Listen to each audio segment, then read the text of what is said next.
Olá, tudo bem? Estamos começando mais um CRA São Paulo Entrevista. Seja muito bem-vinda, seja muito bem-vindo ao nosso canal, ao nosso programa.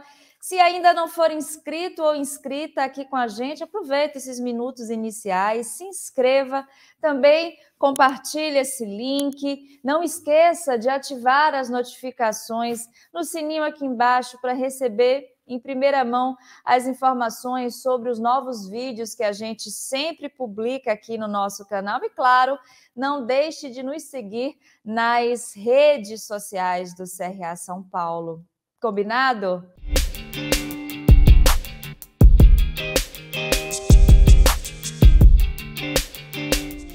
Bom, hoje o nosso programa traz um assunto muito importante para a gente sempre debater, que é falar sobre negócios conscientes. Então, eu quero aproveitar, já que inicialmente, de agradecer ao nosso convidado, que é uma das pessoas, quando a gente fala sobre esse tema, a gente lembra logo do nome dele.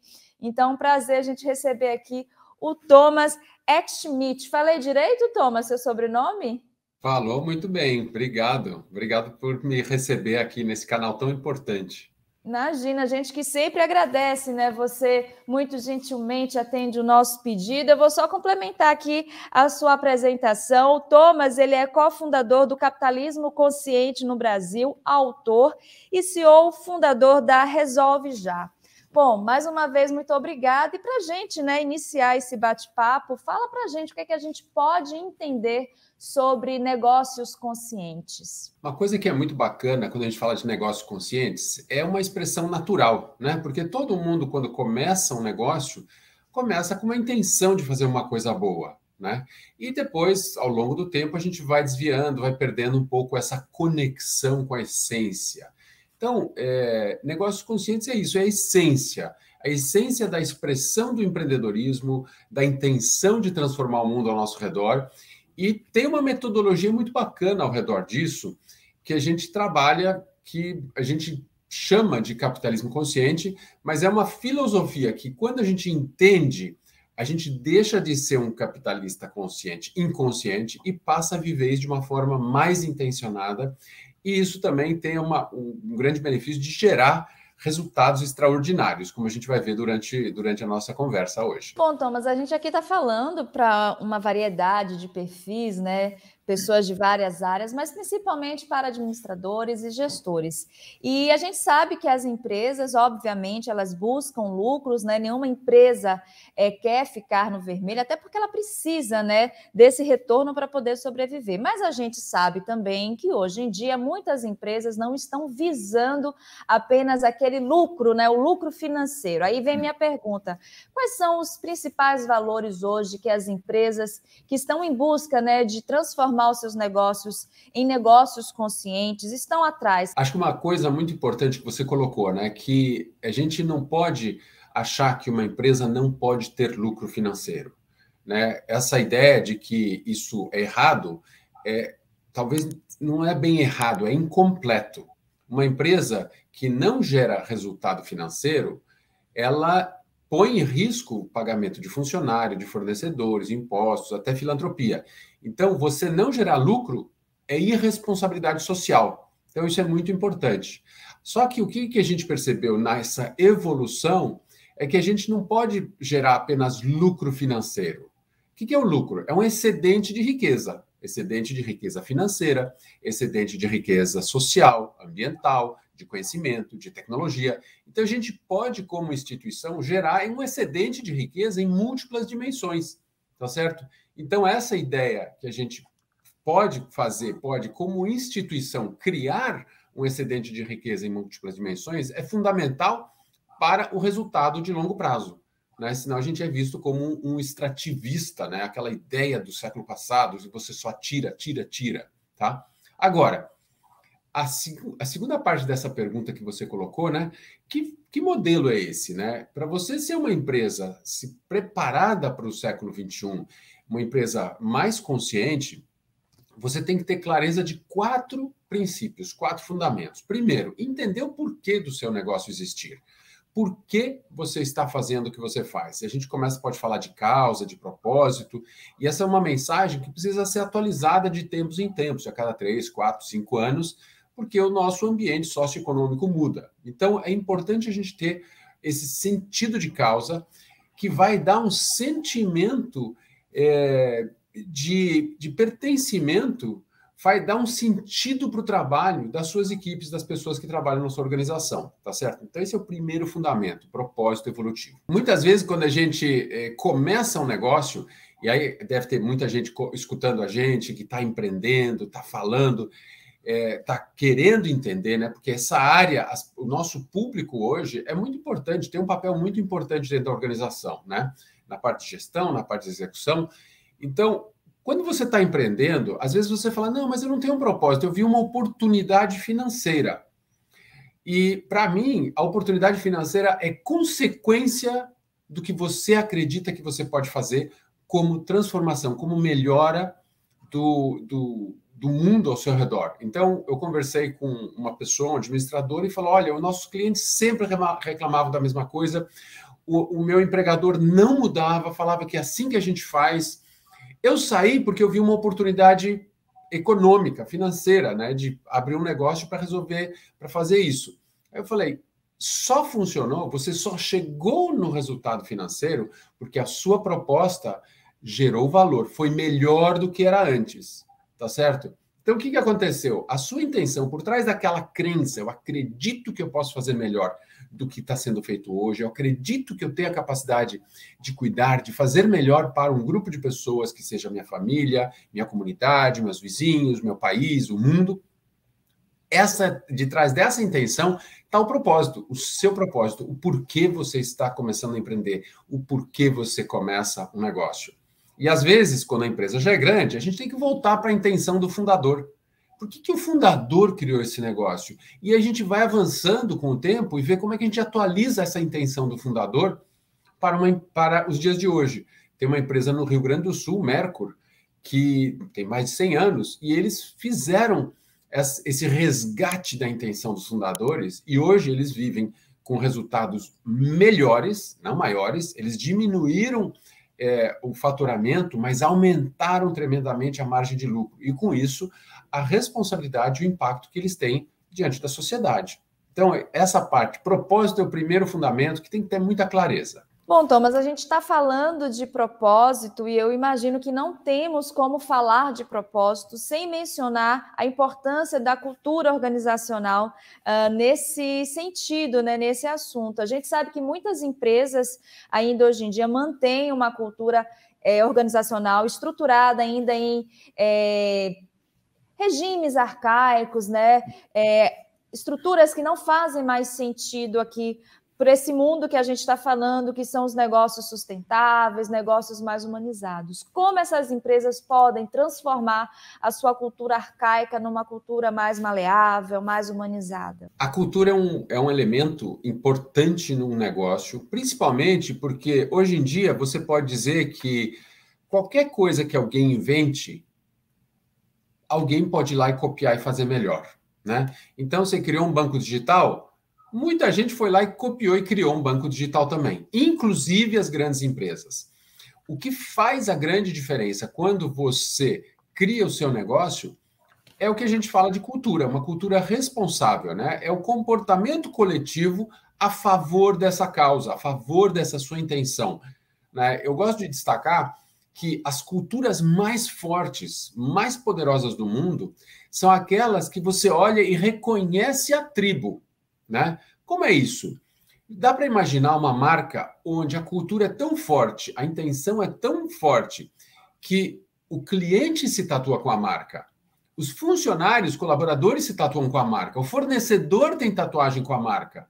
E, mais importante, até o prospect ainda não tem o produto, mas já tem a tatuagem, né? A pergunta, quando a gente fala de cultura, é falar qual é a tatuagem emocional que você coloca no seu cliente, no seu colaborador, no seu fornecedor, para que eles vivam aquela sua intenção e que coletivamente a gente faça uma diferença tão grande que ninguém consegue copiar. Você consegue copiar o meu produto, mas a forma que eu te atendo, a forma que eu converso, a forma que eu te acolho, a forma que eu crio pertencimento, ninguém faz, né? Então, cultura, se alguém quiser depois, né, coloque aí nos comentários, que empresa é essa? Vamos fazer essa discussão, vamos trazer essa que o pessoal se tatua, né? Tem várias que as pessoas se tatuam já com a marca.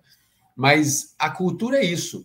A cultura é muito importante a gente reconhecer que o comportamento dos indivíduos, coletivamente, promovam uma transformação e uma potencialização da intenção, da causa, do propósito, para que todo mundo sinta isso. E a cultura começa dentro da empresa e ela começa a expandir para fora, por outros níveis de relacionamento que a gente tem no âmbito, né, do ecossistema de negócios. E aí a gente pode até conectar já com o próximo fundamento, né, que a gente falou do primeiro fundamento do propósito evolutivo, o segundo fundamento, a cultura responsável, e o terceiro fundamento é essa tal da interdependência dos stakeholders, né? Trazendo alguns termos, né, que são muito encontrados hoje em dia quando a gente traz essa temática, né, de negócios sustentáveis, empresas humanizadas, a gente tem o ESG, governança corporativa, liderança, né, horizontal. E, assim, inclusive, se vocês quiserem, né, se familiarizar mais com esses assuntos, com esses temas, a gente vai colocar aqui em cima no card o link para você acessar os vídeos relacionados ao ENCOAD, que nós realizamos em 2020, Thomas. A gente, inclusive, trouxe como principal tema humanização do trabalho. E a gente não pôde falar de humanização do trabalho sem trazer esses assuntos, né? Governança corporativa, ESG.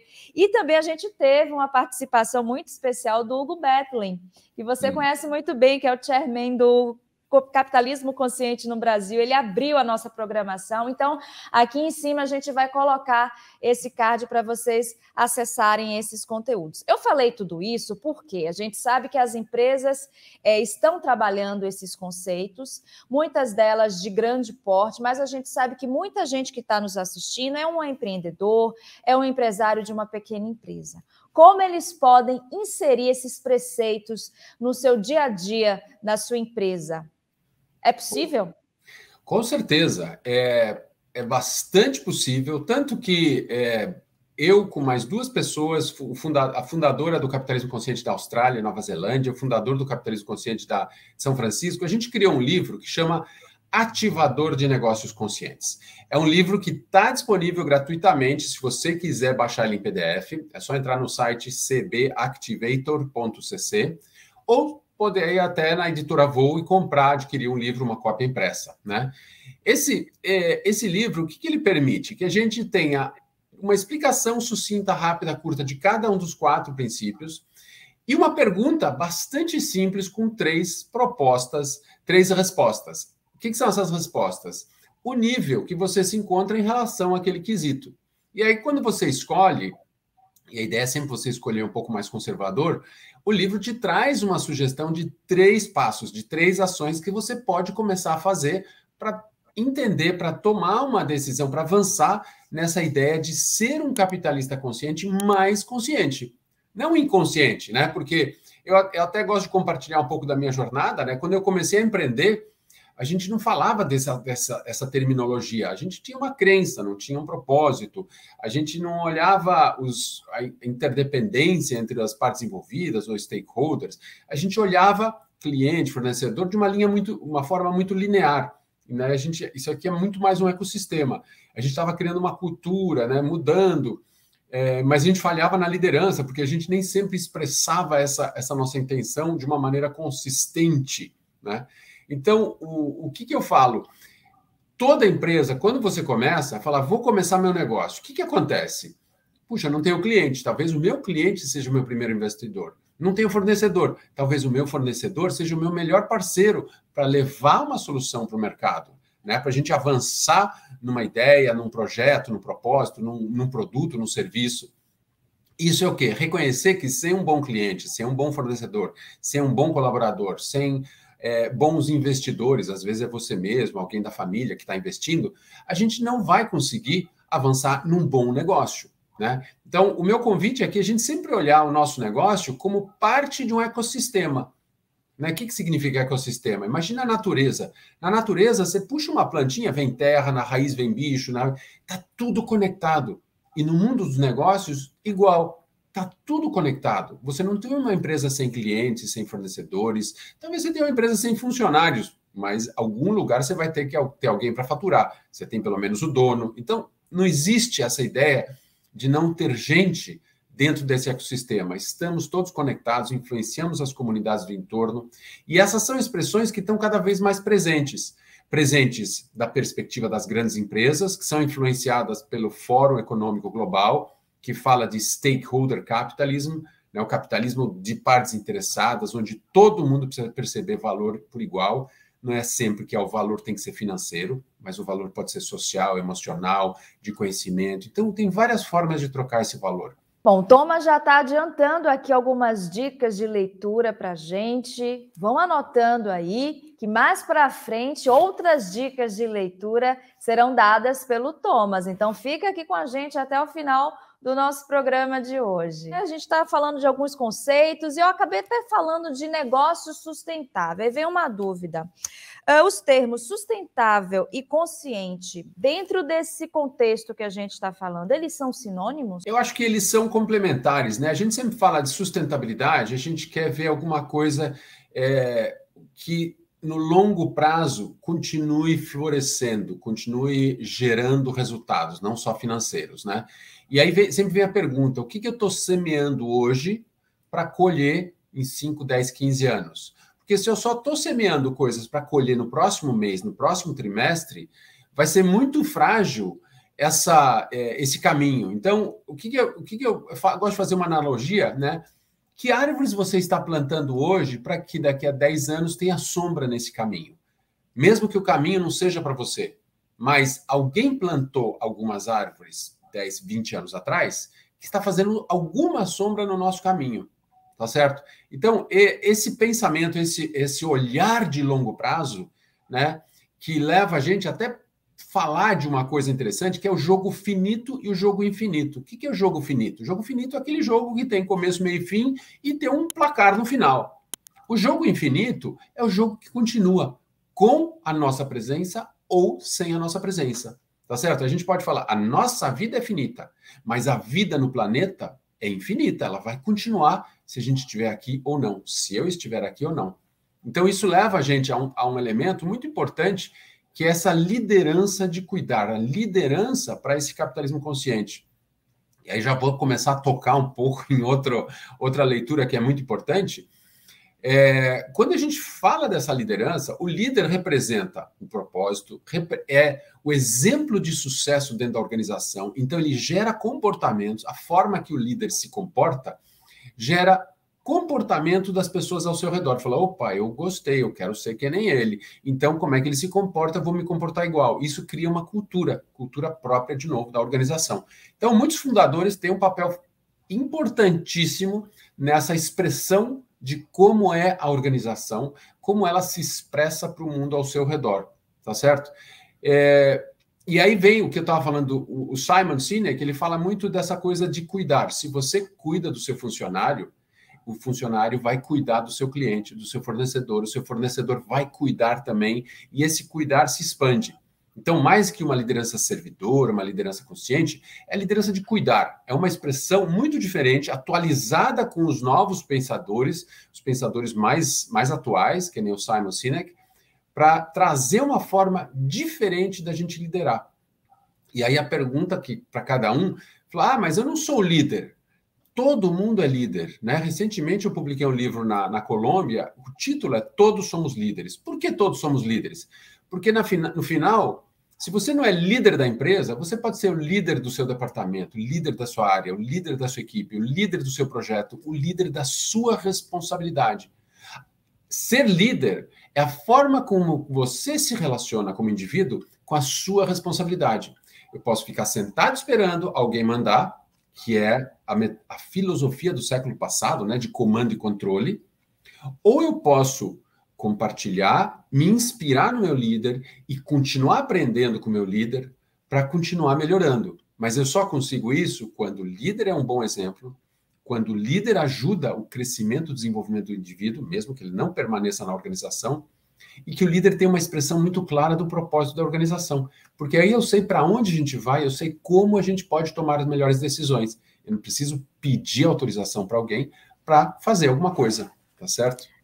Bacana, Thomas. Bom, já que estamos falando, né, sobre liderança, sobre líderes, eu gostaria de saber a sua opinião sobre o papel do profissional da administração, né, do gestor, do líder, do executivo, ou seja, das pessoas que fazem o dia a dia da administração aqui nesse país, o papel que elas têm nessa reestruturação, né, nessa transformação de negócios, como é que a gente pode dizer, tradicionais, não sei se seria essa expressão, em negócios conscientes ou mais conscientes? A gente está conversando com um público muito importante, né? Porque a pessoa que cuida da gestão, o administrador, a pessoa acaba com uma presença, uma representação muito importante do que se espera de uma liderança, tá certo? A forma que você cuida, que você gere o seu negócio, a sua tarefa, a sua atividade, a sua responsabilidade, é um exemplo fundamental para aqueles que te cercam, aqueles que te acompanham, aqueles para quem você é um exemplo. E às vezes o exemplo não vem só de cima, o exemplo vem do lado e vem de baixo. Às vezes tem uma pessoa que faz um trabalho extraordinário e a gente usa isso como exemplo para os demais.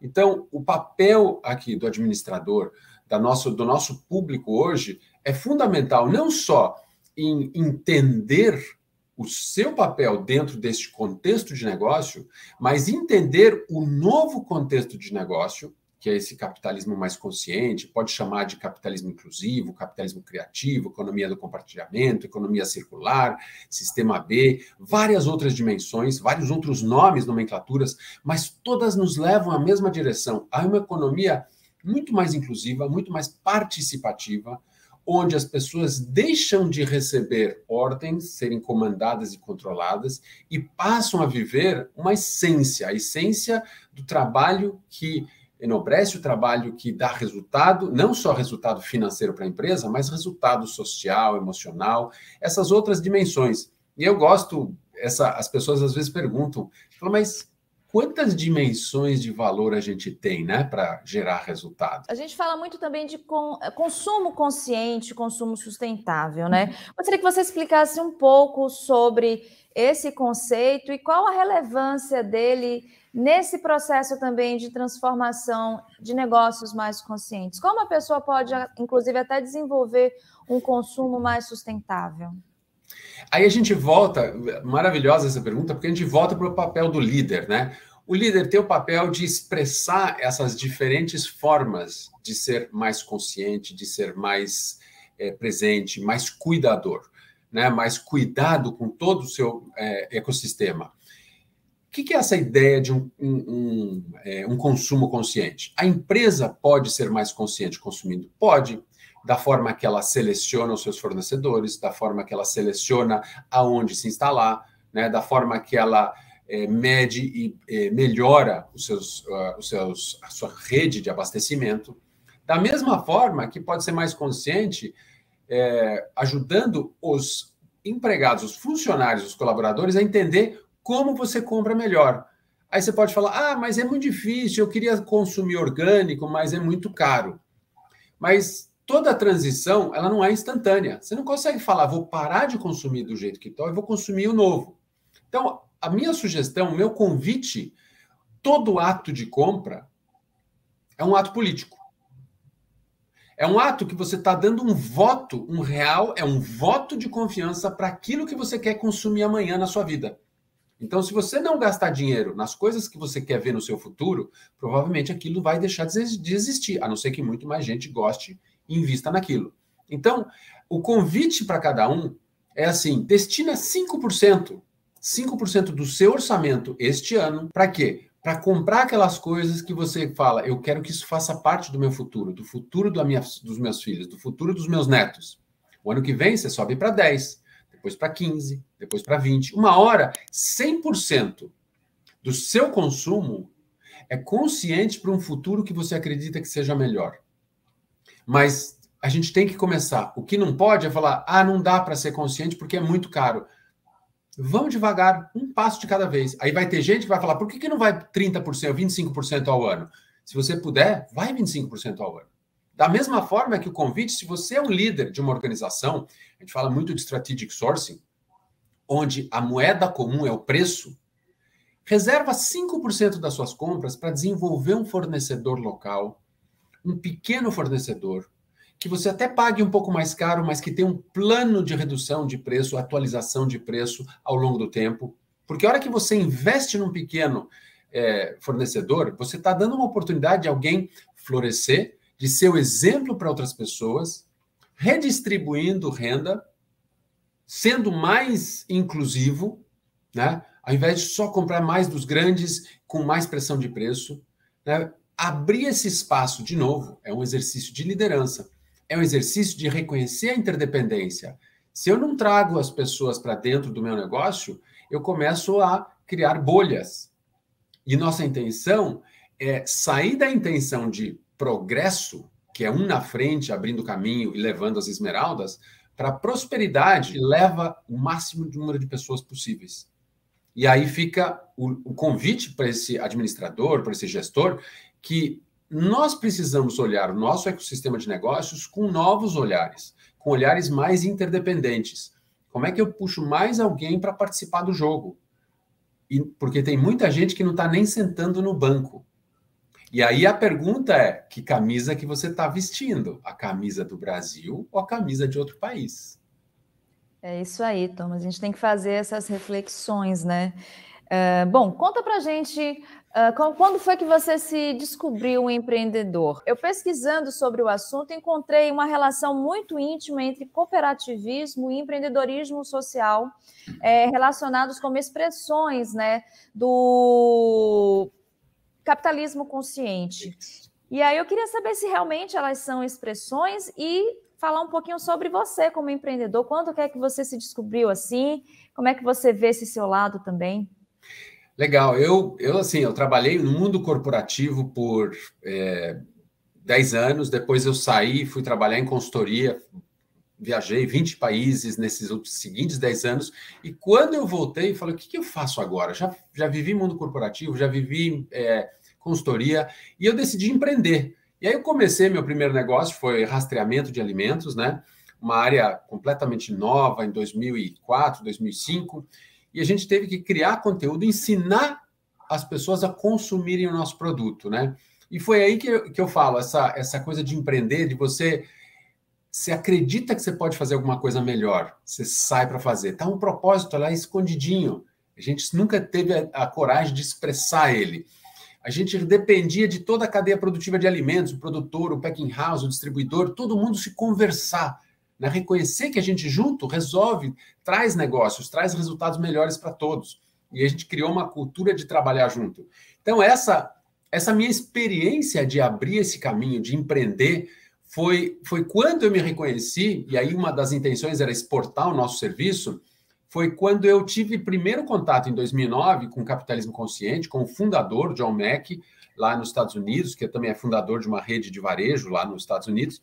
E eu comecei a ler o artigo dele, eu falei, nossa, a gente vive esses princípios, esses fundamentos, mas de forma inconsciente, né? E aí eu me descobri como um capitalista consciente inconsciente, né? E aí eu comecei a estudar, aprender, foi a partir disso que eu me envolvi com o capitalismo consciente internacional, acabei trazendo o movimento para o Brasil, para o Peru, para a Colômbia, para Portugal e outros países, para a Espanha, né? Por causa de perceber, todo empreendedor é um capitalista consciente e inconsciente. E essa inconsciência faz com que você, como líder, tome decisões de ego, decisões de curto prazo. Então, quando você tem essa filosofia clara, o que acontece? O caminho fica mais claro. Quando você tem o seu propósito escrito, mesmo que você atualize, que ele não funcione 100% nos primeiros anos, mas tenha ele escrito, não tenha medo. Porque só escrevendo o propósito e validando suas decisões contra essa ideia, você começa a perceber o quão certo você está e quão claro está o seu caminho. Tá certo? Então, foi este processo de descoberta deste movimento, que isso é uma filosofia de negócio natural, mas uma vez que você escreve, fala, faz isso, isso, isso, fica mais fácil de você levar o seu negócio para resultados muito melhores. E aí outra pergunta, né, do cooperativismo. Como é que fica o cooperativismo? É uma coisa tão bacana, porque o cooperativismo, eu digo que é uma das melhores expressões do que a gente chama de um capitalismo mais consciente. Porque as pessoas se juntam com um propósito coletivo. Um propósito, alguma coisa que não está sendo atendida, ninguém vem ajudar a gente, falar, vamos se juntar e resolver esse problema para produzir junto, para financiar junto, para consumir junto, qualquer que seja a motivação. Então, por mais que a cooperativa não tenha um propósito escrito, ela tem uma intenção que representa esse propósito. E a falha de não ter essa intenção escrita faz com que decisões não sejam tão boas. Segundo ponto, a gente fala da interdependência de todas as partes interessadas. Todo mundo que participa da cooperativa é sócio, dono da cooperativa. Então, você tem essa ideia do cashback há muito mais tempo do que é promovido por alguns cartões de crédito, algumas instituições financeiras. Terceiro, você aprende a trabalhar junto, porque quanto mais junto a gente trabalha, mais forte a gente é. E quarto, a liderança, né? Você junta um grupo para transformar uma sociedade, para cuidar de alguma coisa que sempre foi descuidada, não foi atendida pelas organizações estabelecidas. Então, você olha isso, o cooperativismo é uma das melhores formas de expressão do capitalismo consciente. Mas a pergunta, então eu preciso ser uma cooperativa para ser uma melhor empresa? Não. Se você aplicar esses 4 fundamentos de um capitalismo mais consciente, que é propósito evolutivo, interdependência dos stakeholders, cultura responsável, liderança de cuidar, você pode ser uma excelente empresa sustentável. Super bacana, Thomas. Mais uma vez, né, eu quero agradecer aqui por essa, não só entrevista, mas também por essa aula relacionada ao capitalismo consciente. Estamos quase chegando ao final do nosso programa. Eu gostaria que você falasse um pouco sobre o Conscious Business Journey, que é uma empresa da qual você é um dos fundadores. Eu gostaria de entender um pouco mais qual o objetivo dessa empresa, como é que ela está inserida nesse assunto de capitalismo consciente. Muito legal, obrigado pela pergunta. O Conscious Business Journey, né, a tradução é uma jornada do negócio consciente, porque a gente acredita que consciência não é destino, é o processo, porque quando você aprende, você expande a consciência. Então, o que acontece? Quanto mais a gente aprende, mais a gente percebe que algumas práticas não são mais adequadas para o mundo de hoje. Né? Assim, a gente está falando muito de inclusão, de diversidade, de outros elementos que antigamente eram padrão, hoje já não é aceitável. Então, Conscious Business Journey é uma organização que está focada em desenvolvimento de líderes. Então, a gente tem programa de desenvolvimento de líderes, programa de desenvolvimento de conselheiros, que é muito importante, porque o conselheiro tem uma influência grande na organização, e, mais importante, um programa de desenvolvimento de consultores. Hoje, a gente tem a maior rede do mundo de consultores que trabalham com a transformação focada em capitalismo consciente. Nós somos mais de 800 consultores em 21 países, né? É um orgulho chegar nisso depois de 7 anos, muito trabalho, muito desenvolvimento. E a gente faz muito projeto de transformação com essa equipe, né? Ajudando as empresas a expressarem o seu propósito, mapearem os seus stakeholders, criarem estratégias de comunicação para escutar e fortalecendo a cultura, né? E, mais importante que tudo, a gente está sempre produzindo novos conteúdos, novos livros, novas experiências, novos casos, porque a gente fala que a gente precisa inspirar as pessoas para que elas conheçam histórias bacanas, ter materiais simples, práticos, fáceis de aprendizado, que nem o Ativador de Negócios Conscientes, até livros mais elaborados e cursos. E depois, se alguém falar, eu já fiz a transformação, ou eu preciso de ajuda para transformar. E essas transformações criam novas histórias inspiradoras. Então, periodicamente, a gente está publicando isso. Convido também, a gente tem um podcast, muito sucesso, Capitalista Consciente, que tem histórias fantásticas de pequenos empreendedores, grandes líderes, para realmente divulgar o que cada um está fazendo a favor dessa intenção, né? E como você comentou agora há pouco, né? O nosso público aqui são gestores, são administradores. Tem um papel fundamental em levantar essa bandeira e levar a gente para frente numa sociedade mais próspera. Bom, por falar em inspiração e de ampliação dos horizontes através do conhecimento, eu vou pedir mais dicas de leitura para o Thomas, a gente que tem fortalecido esse pedido aos nossos convidados.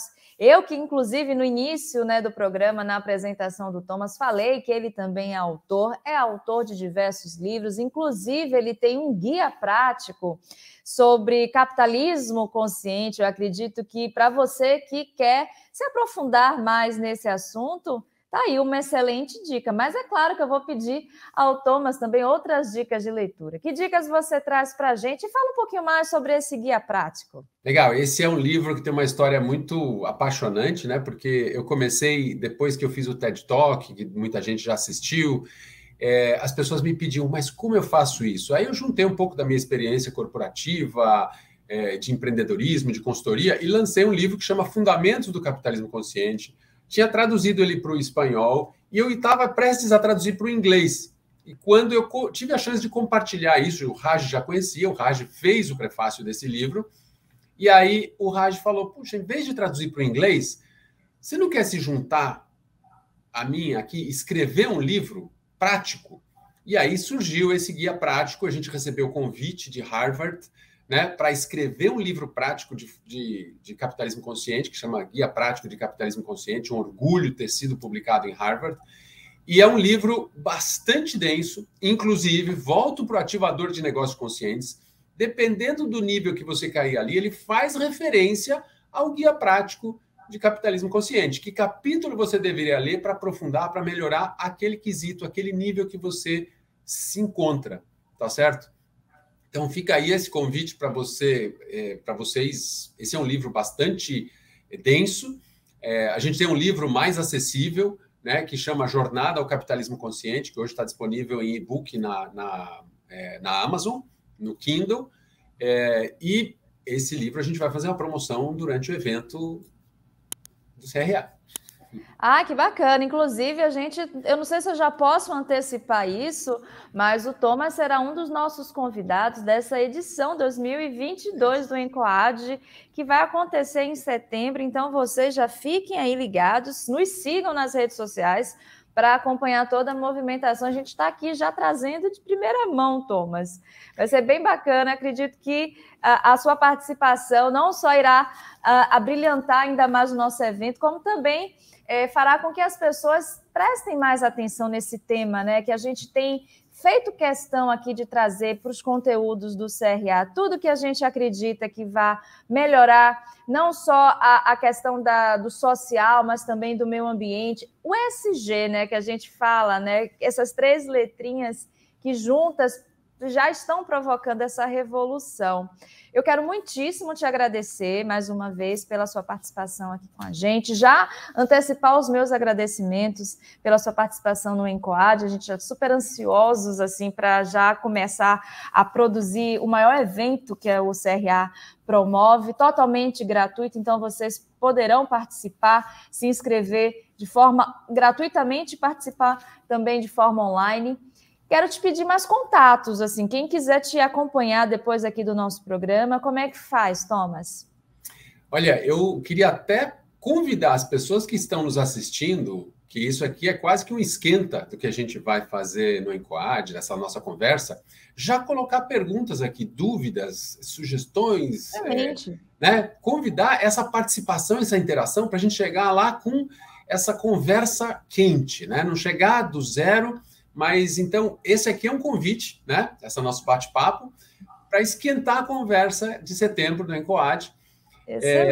E quem quiser entrar em contato, acho que mais fácil é sempre o LinkedIn, porque aí a gente já se conecta, já deixa isso claro. Olha, assisti aqui, a gente já sabe de onde que a gente está se conectando, né? Pode entrar no site cbjourney.com, ali tem uma página de contato, ou até mesmo no cbactivator.cc. Quem pedir, a gente já está em contato também, se pode pedir mais coisas, a gente pode ir conversando, tá certo? Fica aqui de coração aberto, a alegria de estar aqui com vocês, um canal importantíssimo para o Brasil, uma rede profissional super importante, que a gente tem que reconhecer a responsabilidade e convidar todo mundo para a gente assumir essa responsabilidade de construir um país melhor, vem da decisão que cada um faz no seu dia a dia. Maravilhoso, muito obrigada, né, pela iniciativa de estimular aqui as pessoas a já começarem a participar do ENCOAD. Mais uma vez, muito obrigada, né, por você ter aceito o nosso convite novamente. E eu quero aqui agradecer também a vocês, né, que ficaram conosco em mais uma edição do CRA São Paulo Entrevista. Tenho certeza que vocês gostaram. Eu não vou nem dizer que espero que vocês tenham gostado. Eu tenho certeza que vocês gostaram. Escrevam aqui nos comentários o que vocês acharam. Participem, né, como o Thomas sugeriu. Mandem dúvidas, não só relacionadas às dúvidas futuras para o INCOAD, mas também o que é que vocês acharam sobre esse tema. Surgiram novos nomes, novos assuntos aqui para o nosso programa. Se inscrevam aqui no canal, ativem as notificações aqui embaixo, ó, do lado certo, no sininho para receber em primeira mão as informações sobre o nosso canal e nos sigam nas redes sociais. Até a próxima! Então, o termo plant-based, ele significa feito de plantas e ele pode ter qualquer coisa que seja vegetal. Nosso arroz com feijão no dia a dia é uma refeição plant-based.